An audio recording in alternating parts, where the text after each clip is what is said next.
Alors, dans le passage que nous allons étudier aujourd'hui, nous allons voir les pharisiens qui font leur grand retour, puisque on ne les avait plus vus depuis le chapitre 3, où justement ils se sont attaqués à Jésus, disant que c'est notamment par Belzébul justement que Jésus chasse les démons. C'est ce qu'ils disaient pour accuser Jésus. Et puis nous avons vu également que ils sont arrivés à la conclusion de faire mourir Jésus. Au chapitre 7, ils reviennent. Et là, c'est une délégation qui vient observer Jésus. Et à travers cette altercation, Jésus en profitera pour apporter un enseignement qui est fondamental, qui est même dans le cœur du message aussi de l'évangile. Donc, je vous invite à suivre la lecture avec moi de Matthieu chapitre 7, les versets 1 à 5 pour commencer dans un premier temps. Alors, je lis. Des pharisiens, des spécialistes de la loi venus de Jérusalem se rassemblèrent autour de Jésus. Ils remarquèrent que certains de ses disciples prenaient leur repas avec des mains impures, c'est-à-dire qu'ils ne s'étaient pas lavé les mains. En effet, les pharisiens et les juifs en général ne se mettaient jamais à table sans les avoir soigneusement lavés. Ils observent ainsi la tradition de leurs ancêtres. De même, en revenant du marché, ils ne mangent pas sans avoir fait leur ablution. Ils ont reçu beaucoup d'autres traditions qu'ils observent, comme celle de laver rituellement les coupes, les pots, les vases de bronze.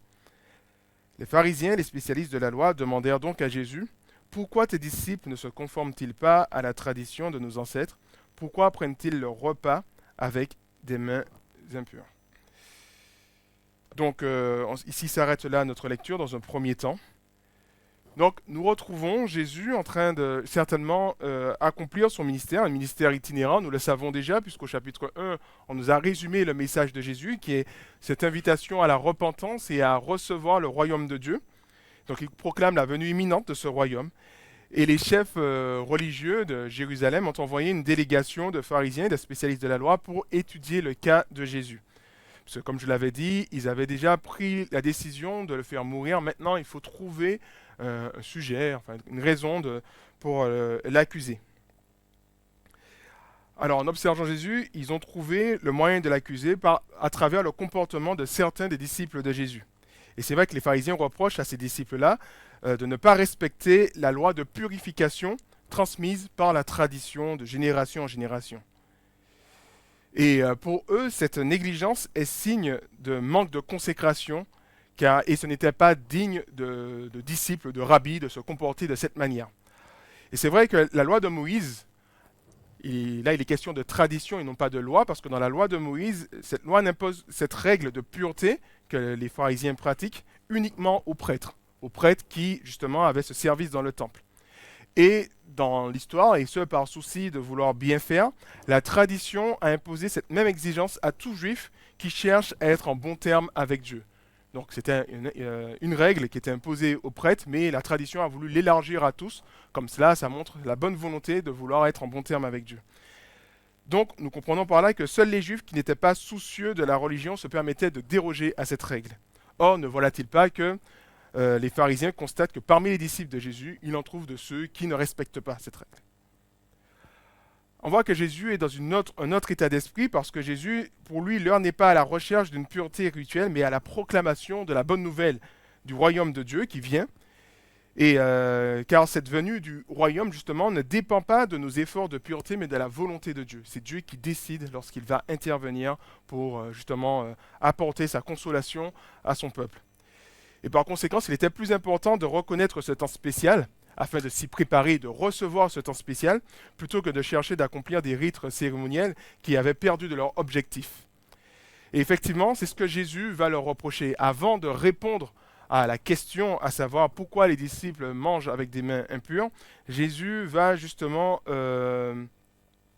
révéler, va mettre en avant, va les attaquer par rapport à leurs intentions. Et voici ce que Jésus donnera comme réponse dans un premier temps. Verset 6. Hypocrite, leur répondit-il.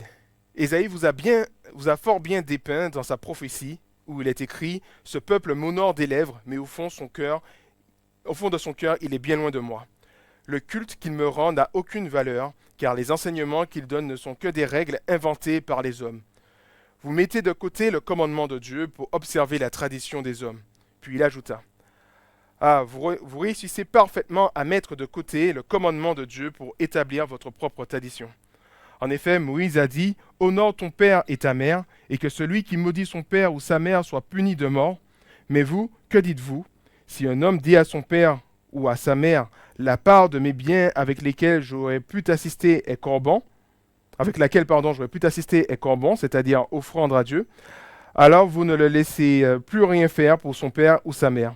Voilà comment vous annulez la parole de Dieu par votre tradition, celle que vous transmettez, et vous faites bien d'autres choses du même genre. Voilà, donc Jésus répond dans un premier temps en mettant en avant deux arguments pour montrer l'inutilité de leur pratique. Comme je l'ai dit précédemment, les traditions partaient d'une bonne intention, ces traditions-là. Elles cherchaient, c'était une manière d'encourager le peuple à mettre en pratique le mieux possible les commandements de Dieu. Et fondamentalement, ces traditions ne sont pas mauvaises. Elles peuvent être très utiles. Seulement, au cours du temps, elles ont perdu de leur objectif. Plutôt que d'honorer Dieu à travers ces pratiques servaient surtout à se faire voir socialement et démontrer sa piété aux yeux de tous, afin et ainsi de faire voir à tous que voilà que nous sommes de bonnes personnes parce que nous faisons ces pratiques. Et donc le fait d'appliquer ces traditions n'était plus, en tout cas l'objectif n'était plus en tout cas d'honorer Dieu, mais c'était d'abord de se mettre en avant, de montrer voilà qu'on est de bons croyants parce qu'on respecte ces traditions. D'où le fait qu'il y a une opposition entre les lèvres, donc mot nord des lèvres, donc les actions extérieures, et le cœur, ce qui se passe réellement à l'intérieur. Ainsi, en apparence, les pharisiens, même si en apparence les pharisiens paraissent être religieux, en réalité, ils avaient un cœur qui était bien éloigné de Dieu, de telle sorte qu'ils n'ont pas reconnu la venue de Yahvé, alors qu'ils sont en train de se préparer pour, de manière rituellement pour être purs devant Dieu. Ils ne réalisent pas que Yahvé est en train de les visiter. De ce fait, on voit vraiment qu'ils étaient dans de mauvaises postures, une mauvaise disposition de cœur. Ils étaient très occupés, en tout cas, à soigner leur réputation d'hommes pieux, plutôt que d'être conscients, de réaliser qu'il y avait quelque chose qui se passait parmi eux. Et Jésus ne s'arrête pas là, il enfonce le clou avec un autre argument, en les accusant de faire encore pire, parce qu'ils délaissent la loi de Dieu pour obéir à leur tradition. Ce qui est un non-sens, puisque la tradition a pour objectif, la tradition existe, en tout cas, pour aider le croyant à mieux obéir à Dieu, non pas pour le faire désobéir à Dieu. Donc de ce fait, les pharisiens encouragent le peuple à désobéir au cinquième commandement, le cinquième commandement qui est cette invitation à honorer ses parents. Et et tout cela afin de respecter la tradition du corban. Comme vous l'avez vu dans le passage, le corban, c'est simplement quelque chose qu'on consacre à Dieu, qui est consacré à Dieu.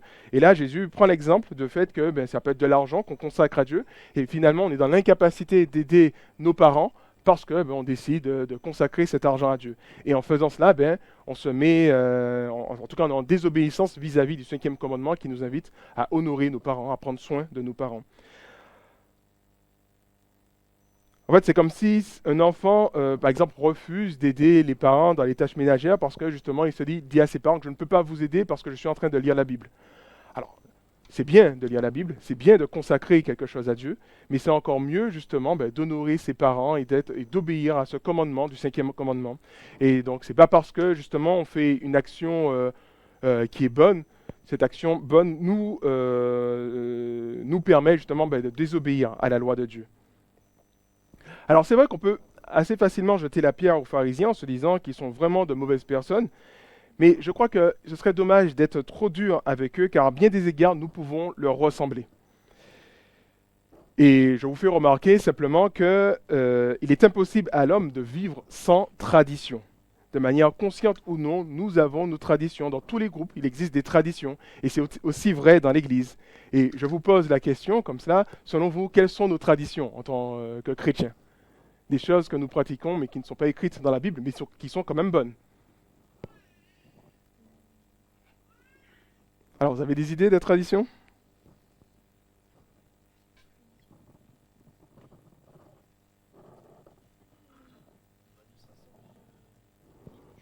S'assembler tous les dimanches, c'est vrai qu'il n'y a pas une date spéciale, hein, il n'y a pas un jour, n'est pas dit dans la Bible que tous les dimanches on doit se rassembler, ça peut être n'importe quel jour, donc ça fait partie, oui, de nos pratiques, et puis c'est plus facile pour nous, parce que le dimanche c'est un jour en général où on ne travaille pas, effectivement. Quoi d'autre encore, comme tradition que nous pouvons avoir?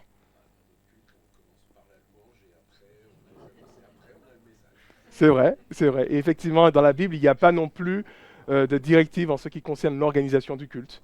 On sait grosso modo ce que nous devons faire, notamment les louanges, mais c'est pas forcément par des chants, par des lectures de psaumes aussi, les prières aussi, et la centralité de la parole, mais c'est pas pour autant que nous sommes obligés de suivre le rythme, enfin en tout cas la structure que nous avons mise en place. Vous avez d'autres encore traditions que nous avons? La formation biblique des enfants, effectivement. Oui, oui, oui, chez nous, oui, mais dans d'autres églises, ça peut changer aussi. Ouais, il n'y a pas non plus de directive. On sait qu'on est amené à régulièrement célébrer la scène, mais on ne sait pas quand. Enfin, la Bible ne nous dit pas à quel moment il faut le faire. C'est à nous, selon voilà, notre organisation. Ça peut être aussi une tradition aussi, le repas fraternel. Le fait, par exemple, aussi d'exiger d'être baptisé avant de prendre la scène. Alors, ce n'est pas forcément le cas dans notre église, mais dans beaucoup d'églises, c'est le cas. Et ça peut être une très bonne chose, puisque je trouve personnellement que c'est en accord avec l'idée de la scène, puisque le baptême nous fait rentrer dans le peuple de Dieu, et la scène, c'est l'occasion de prendre ces éléments ensemble en tant que peuple de Dieu, puisque c'est ce que l'apôtre Paul nous dit dans 1 Corinthiens 11. Il insiste vraiment sur cette idée de communion fraternelle. Attendez-vous les uns les autres quand vous prenez la scène. Donc il y a vraiment cette idée de communion fraternelle qui ressort de la scène. Et donc de ce fait, le fait de demander le baptême avant, ça peut être une bonne chose aussi, mais ce n'est pas non plus écrit dans la Bible.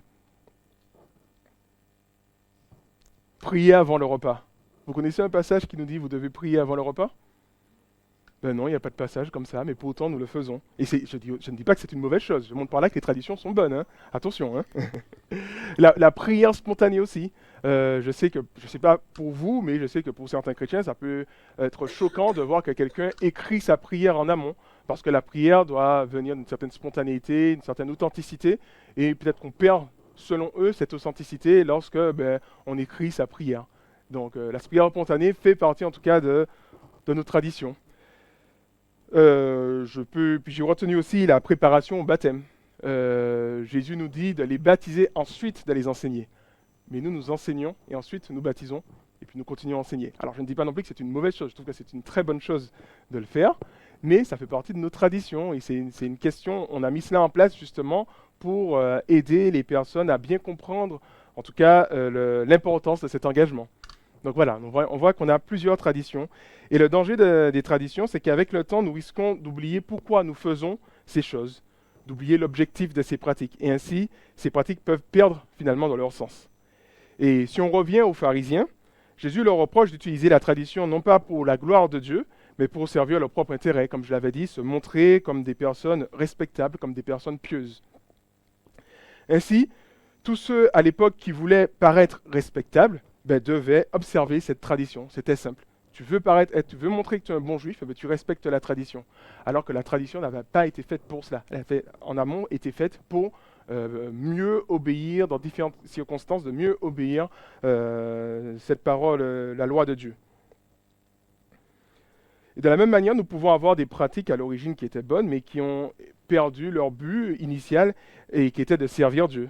Et si on prend l'exemple de la prière avant le repas, alors Dieu ne souhaite pas que nous puissions manifester notre reconnaissance seulement lorsque nous nous apprêtons à manger, mais il souhaite plutôt que nous puissions vivre de manière, une vie de reconnaissance finalement, que notre vie soit une vie de reconnaissance. Ainsi, la prière avant le repas devient justement une expression de toute cette reconnaissance qu'on peut déjà observer dans nos vies. Mais la prière n'est pas là pour... cette prière peut perdre de son sens justement si on ne vit pas cette vie de reconnaissance, mais qu'on manifeste cette reconnaissance seulement avant le repas. Et c'est vrai que si nous prions seulement par habitude, et ça c'est quelque chose qui peut nous arriver, moi ça m'est arrivé plus jeune, mes parents m'ont appris à prier avant le repas, je faisais une prière extrêmement rapide. J'avais à peine le temps de dire amen que j'avais déjà la nourriture dans ma bouche. Donc on peut prier par habitude sans savoir pourquoi, parce que voilà, c'est comme ça, on nous l'a appris. Ou alors pour se donner bonne conscience, se disant que si je ne prie pas, ça veut dire que je ne suis pas un bon chrétien. Donc il faut que je prie avant le repas. Et si j'ai raté la prière, alors je peux me sentir extrêmement coupable, me disant c'est pas bien ce que j'ai fait. Ou encore pour ne pas tomber malade. On doute de la qualité de ce repas, on se dit on va prier comme ça on aura une protection. Et ça peut être aussi à cause du regard des autres. Hein. Les autres nous observent et on ne peut pas se dire que je vais manger à table et puis je ne prie pas, ça veut dire que je suis un mauvais chrétien. Encore une fois, parce que le chrétien, on le sait tous, prie toujours avant le repas. Ou alors nous... Quoi d'autre encore ou alors même pour toute autre raison en fait. La liste n'est pas exhaustive, c'est à vous de voir aussi. Et lorsque nous sommes dans cet état d'esprit, ben, je crois que nous passons à côté de l'objectif de cette pratique. Elle n'a pas pour objectif de nous faire passer pour de bons chrétiens, de nous apporter la protection au niveau du repas, en tout cas dans un premier lieu, ou de nous donner une bonne conscience, mais elle a pour objectif de nous rappeler que nous avons un Dieu qui est bon et qui prend soin de nous, et que nous devrions vivre dans la reconnaissance. Donc à chaque repas, ben, c'est l'occasion de se rappeler qu'il y a un Dieu qui est bon et qui prend soin de nous. Et donc c'est plus dans cette perspective-là que nous sommes invités à prier avant le repas, plutôt que pour se donner bonne conscience ou toute autre considération. Et je vous fais remarquer peut-être même des fois, alors je ne vous encourage pas forcément à le faire, mais le fait de ne pas prier dans certaines circonstances, ben, cela peut parfois amorcer des discussions intéressantes avec des non-croyants. Par exemple, vous avez un collègue, un ami qui sait que vous êtes croyant et il s'étonne de voir que vous ne priez pas avant le repas. Il dit, mais dis donc, tu ne pries pas? Et ça peut être l'occasion de présenter ben, justement la foi chrétienne en montrant que ce ne sont pas des traditions, ce ne sont pas des rites qu'on est amené à faire, mais c'est d'abord une relation avec Dieu. Et ma vie est déjà une vie de reconnaissance. Chaque jour, je vis dans cette reconnaissance vis-à-vis de Dieu. Et donc, du coup, c'est pas comme si je suis obligé de prier à chaque repas, puisque cette reconnaissance se manifeste indéniablement dans ma vie. Par exemple, et ça peut être l'occasion de montrer ben, justement cette spécificité de la foi chrétienne, où justement, ben, ce n'est pas une question de rite, de tradition, même si elles sont bonnes, mais fondamentalement, c'est d'abord une question de relation avec Dieu, puis d'authenticité dans cette relation. Alors, comme je vous l'ai dit, l'idée, quand je vous partage tout cela, ce n'est pas de nous défaire de nos pratiques religieuses et finalement tomber dans l'extrême opposé, à savoir une spiritualité vide et sans sens, et comme si finalement on veut se comporter à l'extrême des pharisiens. Donc, si les pharisiens ont un comportement qui tend vers le légalisme, ben, finalement on se dit, pour ne pas faire comme les pharisiens, ben, on tombe dans un christianisme, disons, dans une forme de libéralisme, en fait, où il n'y a pas de cadre, il n'y a pas de structure, on fait ce qu'on veut, personne n'a le droit de me juger parce que je suis libre. Et Jésus critiquait justement la tradition des pharisiens, donc moi aussi, je veux être libre de toutes ces choses. Ça, c'est pas l'objectif, bien entendu. L'objectif, c'est de trouver un véritable équilibre, et même, je dirais même plus que l'objectif, c'est d'être intentionnel dans nos pratiques, en nous demandant, mais pourquoi nous faisons ces choses, afin de ne pas dévier l'objectif de ces pratiques. Parce que comme je vous l'ai dit, elles sont bonnes, ces pratiques. Le fait de prier avant le repas, c'est une bonne chose. Le fait de faire une préparation au baptême, ça peut être aussi une très bonne chose aussi, pour justement que cette personne puisse prendre conscience de l'engagement qu'elle va prendre. Le fait d'avoir ce déroulement que nous avons, ben oui, ça peut être aussi une bonne chose, mais de ne pas dévier de nos objectifs. Par exemple, j'ai déjà entendu des chrétiens s'offusquer parce qu'on a commencé par le message et on a terminé par la louange. C'est pas normal. Et ça, comme si que Dieu ne reçoit pas ce culte parce qu'on n'a pas suivi l'ordre qu'on a l'habitude de suivre. Donc c'est vraiment à nous de prendre conscience de nos habitudes, de nos traditions et de savoir pourquoi nous les faisons. Et cela s'applique à bien d'autres pratiques. Pourquoi nous venons à l'église? C'est bien de se poser la question. Pourquoi lisons-nous la Bible? Et je vous fais remarquer cela parce que Jésus est en train de dire aux pharisiens que vous êtes en train de mener une vie religieuse, mais pour autant, Ésaïe l'avait déjà dit, que vous m'honorez de vos lèvres, mais votre cœur est loin de moi. Et c'est un culte de façade que vous m'apportez. Donc peut-être nous sensibiliser par rapport à cela. On peut être un chrétien qui lit sa Bible tous les jours, mais pour autant, notre cœur est éloigné de Dieu. Donc je crois que c'est important justement de savoir pourquoi nous faisons ces choses et d'avoir les bonnes motivations. Et puis je vous pose aussi la question, pourquoi venons-nous à la réunion de prière? Est-ce qu'on vient à la réunion de prière pour avoir bonne conscience? Parce que voilà, on sait que bon, le chrétien doit prier, donc j'y vais, comme ça j'ai la conscience tranquille. Parce que c'est un devoir religieux aussi. Voilà, il faut aller prier, je suis chrétien, je vais prier. Ou alors peut-être par amour et reconnaissance pour ce que Dieu a fait pour nous, ce que Dieu fait dans nos vies. Et je crois que cette motivation est bien meilleure. Nous venons prier, non pas parce que c'est obligatoire ou quoi que ce soit, enfin, obligatoire, parce qu'on se discipline par rapport à cela, mais c'est d'abord parce que c'est dans la continuité de notre foi, de notre relation avec Dieu. Nous voyons un Dieu qui est bon, qui prend soin de nous. Nous voyons que c'est lui seul qui peut nous apporter une véritable satisfaction. De ce fait, on ne manque pas cette rencontre de prière, parce que ça s'inscrit simplement dans notre vie de relation avec Dieu, et nous voyons que c'est un Dieu qui est bon, et finalement, c'est par amour que nous venons prier. Alors, bien entendu, je précise que ce n'est pas toujours le cas. Des fois, on peut ne pas avoir envie de prier, des fois, on peut ne pas ressentir pour autant beaucoup d'amour pour Dieu. Ça peut arriver, des situations comme cela. Mais je reste persuadé que vaut mieux obéir par devoir, Même lire la Bible. Des fois, on n'a pas envie de lire la Bible. Et il ne faut pas attendre d'avoir envie, d'avoir cet amour pour Dieu, mais il vaut mieux obéir par devoir que plutôt que de désobéir, par exemple. Mais l'objectif final, ce n'est pas de faire les choses par devoir, mais de dépasser cette étape de devoir pour faire ces choses par amour et d'arriver à un autre stade, en fait. Par devoir, ça nous aide à nous discipliner dans un premier temps. Mais la finalité, c'est de faire ces choses par amour. Donc peut-être que vous n'avez pas du tout envie de venir à la prière pour toutes sortes de raisons, mais ça peut être bien de le faire par devoir, mais de ne pas vous arrêter à cela, mais d'apprendre aussi à le faire par amour pour Dieu. En tout cas, Jésus nous rappelle que Dieu ne regarde pas uniquement nos pratiques, nos actions, mais il regarde aussi nos cœurs, nos intentions cachées. Et finalement, ces pratiques peuvent prendre une place plus importante que le commandement de Dieu, ces choses que nous pouvons faire. Par exemple, un commandement, c'est la base de la foi chrétienne, c'est justement, nous devenons chrétiens par la foi, parce que nous plaçons notre foi et notre confiance en Dieu. Et des fois, la pratique peut être, par exemple, la raison de mon salut. Je suis sauvé parce que je lis ma Bible régulièrement, je suis sauvé parce que je fais des œuvres quelque part. Alors, et cela, ça vient en contradiction avec la base même de la foi chrétienne qui nous dit que nous sommes sauvés non pas par nos œuvres, mais par notre foi, notre confiance en Dieu. Donc ça nous montre par là des fois que nous pouvons avoir des pratiques qui vont en contradiction avec justement les commandements de Dieu. En tout cas, si nous revenons à notre texte, nous voyons qu'après avoir dénoncé les intentions coupables des pharisiens dans leur façon de vivre leur tradition, Jésus répond à la question initiale, à savoir la question liée à la pureté. Pourquoi les disciples ne se lavent pas les mains, mangent avec des mains impures. Et voici la réponse qu'il nous donne au verset 14.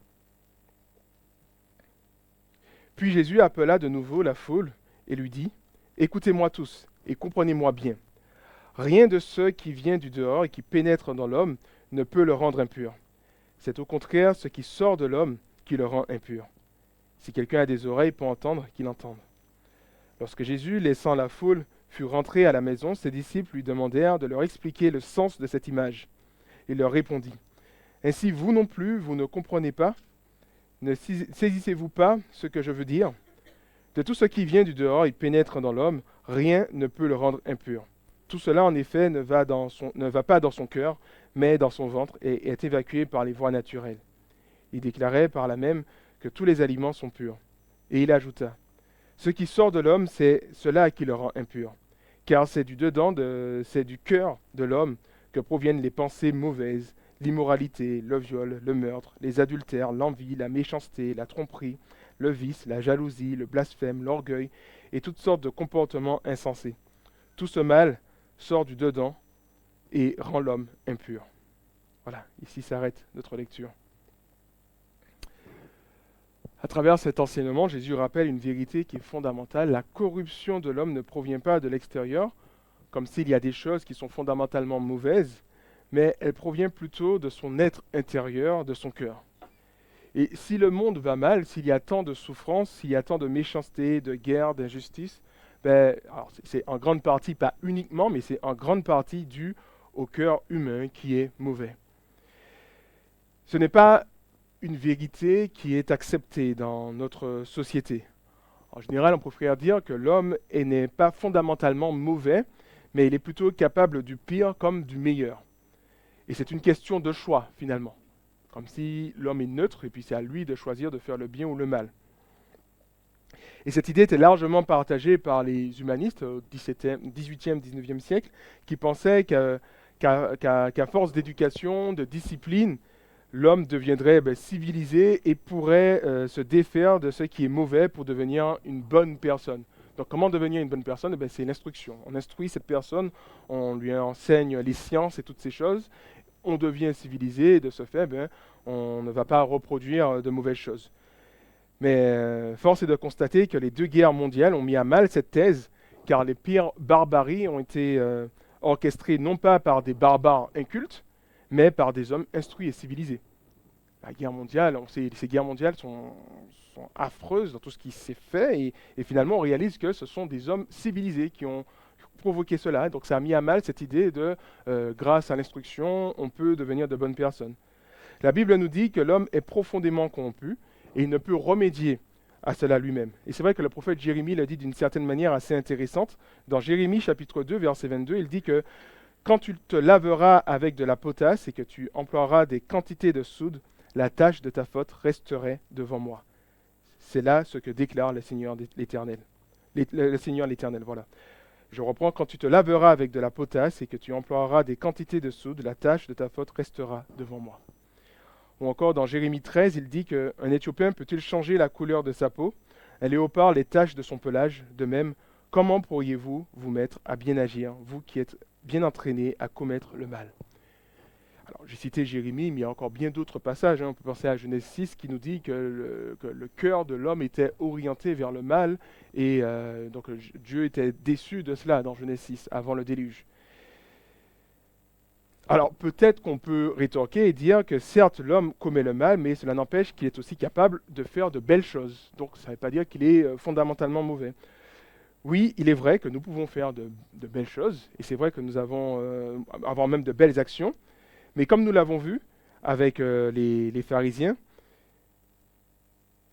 Dieu, si nous avons tendance plutôt à regarder à l'apparence, regarder aux actions, Dieu regarde au cœur. Et en regardant au cœur, il voit que le mal est au fond de nous. Ainsi, même des hommes religieux comme les pharisiens qui accomplissaient des pratiques qui suscitaient le respect et l'admiration auprès de la population, ces pharisiens étaient considérés comme coupables aux yeux de Dieu, alors qu'ils faisaient de bonnes actions, se laver les mains ou respecter la tradition. Ils étaient très pieux, très religieux, mais ils étaient considérés comme coupables aux yeux de Dieu, alors qu'ils faisaient de bonnes actions. Et nous constatons qu'un comportement qui... excusez-moi, je me suis perdu. Oui, voilà, ils étaient coupables aux yeux de Dieu parce que justement, leur corruption impactait justement leurs bonnes actions. En fait, les pharisiens ne sont pas si différents de nous, parce que nous cherchons de manière générale à transmettre aussi la meilleure version de nous-mêmes, que ce soit aux autres ou à nous-mêmes, de nous convaincre que nous sommes de bonnes personnes. Les pharisiens cherchaient à convaincre, à se convaincre, mais à convaincre aussi les autres qu'ils étaient de bonnes personnes à travers de bonnes actions. Et nous aussi, nous pouvons faire de même. Cela peut se faire à travers la religion, comme les pharisiens par exemple. Se donner bonne conscience et puis que les autres puissent aussi voir que nous sommes de bonnes personnes parce que nous sommes religieux. Mais cela peut se faire aussi à travers notre apparence. Voilà, on essaye de se présenter, d'être le plus beau que possible dans nos habillements, dans toutes ces choses. Et c'est vrai qu'on fait cette corrélation un peu trop rapide entre être présentable et être une personne de confiance. Parce que cette personne est présentable, on peut plus facilement lui faire confiance. Et donc de ce fait, on peut chercher, à travers notre apparence aussi, à faire croire que nous sommes une bonne personne, par exemple. Notre philosophie de vie, nos choix culturels, à travers toutes ces choses, en fait, notre façon de vivre, nos pratiques, l'objectif est justement de convaincre les autres ou de nous convaincre que nous sommes de bonnes personnes à travers notre façon d'agir, notre façon de faire. Or, pour Jésus, personne n'est bon à cause de notre cœur. Et notre cœur, là où siège justement toute cette immoralité, toutes ces choses qui ne sont pas à la gloire de Dieu. Et notre cœur, c'est le siège de notre personnalité, de sorte que nous soyons incapables de changer notre personnalité, de changer nos cœurs. Donc on peut essayer d'habiller cela avec de bonnes actions, en étant présentable, en cherchant à bien s'exprimer, en faisant toutes sortes de choses. Mais en réalité, pour essayer de montrer aux autres que nous sommes de bonnes personnes, mais en réalité, ces choses ne sont que superficielles parce que pour Jésus, le problème reste, à savoir nos cœurs. Donc nous comprenons que ce ne sont pas nos comportements, même les plus louables, ou notre générosité, nos réussites, notre bonne philosophie des choses, notre belle apparence ou bien d'autres choses qui font que nous sommes de bonnes personnes, car ces choses ne peuvent pas changer nos cœurs corrompus. On aura beau essayer de faire de belles actions, de faire de bonnes choses, ces choses ne peuvent pas changer nos cœurs corrompus. Alors on peut se demander pourquoi, et là je reviens un peu plus sur le texte, pourquoi alors Israël devait respecter ces règles de pureté, si au fond il restait coupable aux yeux de Dieu. Il faut bien comprendre, alors le fait de se laver les mains avant le repas, c'était plutôt une règle imposée aux prêtres, mais il y avait d'autres règles de pureté, peut-être que vous avez entendu parler de cela, concernant des fois les maladies, donc il ne faut pas toucher une personne malade, notamment qui avait des maladies de peau, il ne faut pas toucher un cadavre, ou il y avait des choses à faire pour rester pur. Et même s'il y avait de la moisissure dans une maison, cette maison était considérée comme impure, et la personne qui vivait dans cette maison aussi, elle était obligée de faire tout un rite de purification. Et donc on peut se demander si l'être humain, fondamentalement, à ce cœur corrompu, pourquoi il était demandé aux Juifs justement d'appliquer ces règles de pureté. En fait, il nous faut comprendre que ces règles de pureté étaient exigées dans l'attente de l'œuvre de purification que Dieu allait accomplir. Elles avaient pour objectif de sensibiliser l'Israélite quant à son impureté continuelle, en fait. Que l'Israélite puisse reconnaître qu'il est dans cet état d'impureté et qu'il ne peut pas remédier à cela, puisque chaque fois, il est obligé de faire ces mêmes rites, et à chaque fois, il retomber dans cette impureté. Et on peut imaginer un enfant qui demande à son père, mais papa, pourquoi devons-nous suivre ces règles si contraignantes? Et le père qui lui répond, c'est parce que c'est le seul moyen que nous avons pour rester dans la présence de Dieu, de nous approcher d'un Dieu qui est saint. Mais sache qu'un jour, mon fils, que Dieu interviendra en notre faveur et il nous purifiera de toutes nos fautes, de telle sorte que nous n'aurons plus à suivre ces règles. Et là, on peut imaginer l'enfant dire, j'ai trop hâte, papa, que Dieu intervienne pour totalement nous purifier, que nous n'ayons plus à respecter ces règles.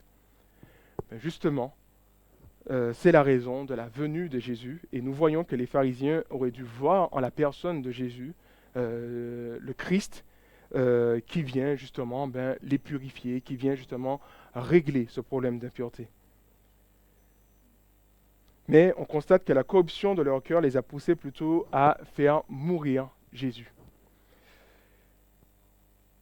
Donc Jésus émet un diagnostic pour nous faire comprendre la profondeur immense de notre problème et notre totale incapacité à régler cela. Nous pouvons faire ce que nous voulons, le problème vient de nos cœurs et nous sommes incapables de changer, de remédier à cela. Plus nous comprendrons cela, plus nous nous réjouirons justement avec une intensité de plus en plus profonde, nous nous réjouirons de l'œuvre que Jésus a accomplie à la croix pour nous, parce que nous allons comprendre que ce n'est pas à travers nos bonnes actions, ce n'est pas à travers notre gentillesse, notre côté serviable, ou notre apparence, ou notre intelligence, ou nos réussites, que nous allons devenir ces bonnes personnes que nous recherchons, mais c'est d'abord à travers l'œuvre de Jésus. Et plus nous allons comprendre l'intensité de notre problème, plus nous allons nous réjouir justement de l'œuvre de la croix de Jésus. Car lui seul a accompli ce que nous étions incapables de faire. Lui seul a apporté une vraie solution à notre problème de honte, de culpabilité, de mal-être et même de vide dans nos cœurs, parce que Jésus-Christ est intervenu. Et peut-être des personnes peuvent se demander pourquoi les chrétiens depuis 2000 ans se rassemblent chaque dimanche pour remercier Jésus pour la croix. On peut se demander, mais pourquoi il ne passe pas à autre chose? Ça fait quand même 2000 ans qu'on se rassemble pour dire à chaque fois les mêmes choses, merci à Dieu pour la croix. Eh bien justement, je crois que nous ne devrions certainement pas passer à autre chose, car la croix est l'œuvre la plus extraordinaire que le monde n'ait jamais connue. Elle est la solution à un problème le plus insoluble justement que l'humanité ne pouvait surmonter. Et la croix nous offre cette possibilité d'une vie nouvelle, une vie transformée, qualitativement et infiniment meilleure que ce que nous avions connu jusque-là. Et c'est pour cela qu'on loue Dieu pour la croix, on loue Jésus-Christ pour la croix. Et plus nous allons être conscients du péché qui est en nous, plus nous allons être conscients de notre impureté vis-à-vis de Dieu, plus nous serons émerveillés par cette croix, émerveillés par l'amour que Dieu manifeste envers nous.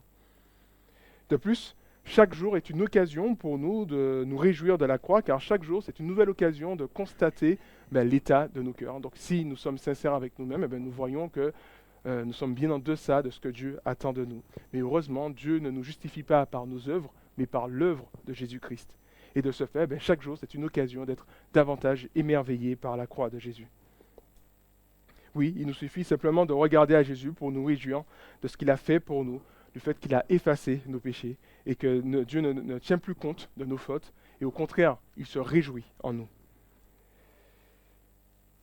Alors, imaginez un instant que vous soyez justement déchargé de toute forme de culpabilité, de toute forme de honte, du poids du regard des autres, de vos fautes passées, de ce vide de vos cœurs.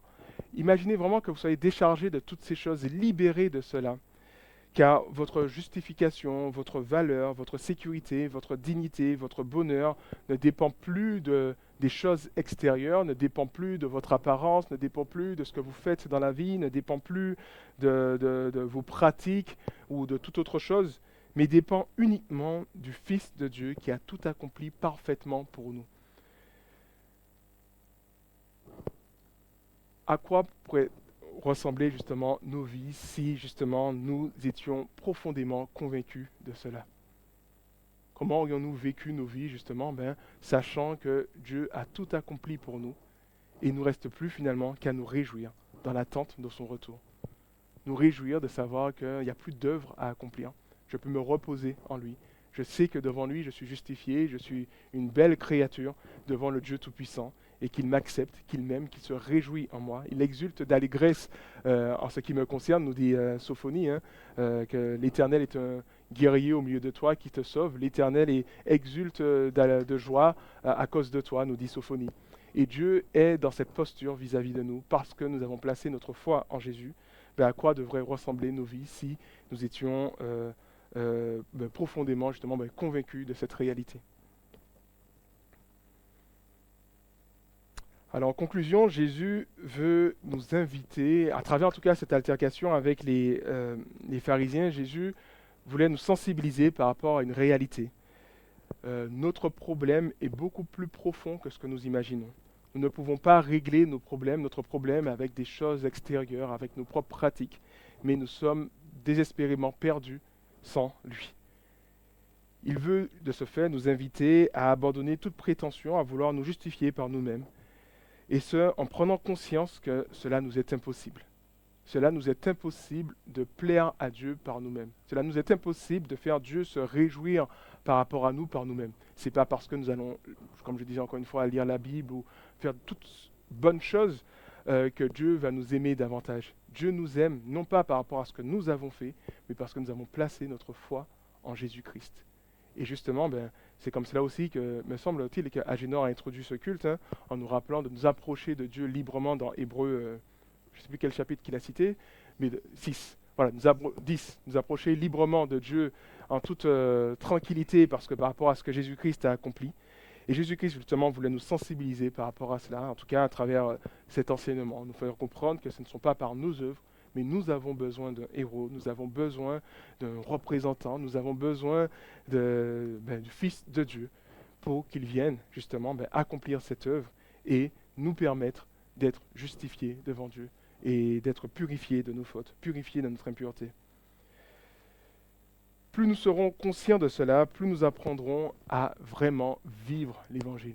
Nous n'allons pas rester en périphérique de l'Évangile, mais nous allons vraiment entrer dans le cœur de l'Évangile. Et le cœur de l'Évangile, ce ne sont pas des œuvres à accomplir, mais c'est de croire davantage que nous sommes réellement justifiés en lui, de croire davantage que nous sommes réellement aimés en Jésus-Christ, de croire davantage que nous avons tout et pleinement tout en lui, et de ce fait, nous n'avons plus besoin d'utiliser les choses de ce monde pour remplacer justement ce que Jésus-Christ a déjà fait pour nous. Prions.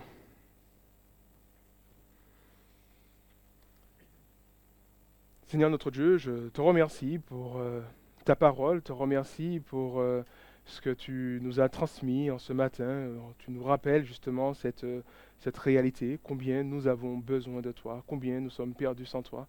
Et tu nous rappelles aussi cette œuvre que tu as accomplie pour nous et cette possibilité que nous avons de connaître une vie de réjouissance, une vie qualitativement bien meilleure que ce que nous avons connu auparavant, parce que justement tu es intervenu, tu nous as délivrés, tu nous as sauvés de nos fautes, tu as effacé cette impureté, tu as effacé ce péché qui était en nous, Seigneur, et maintenant nous pouvons apprendre à vivre dans cette réjouissance avec toi, Seigneur, apprendre à nous délecter de ta présence, nous réjouir de qui tu es, de ce que tu fais pour nous chaque jour.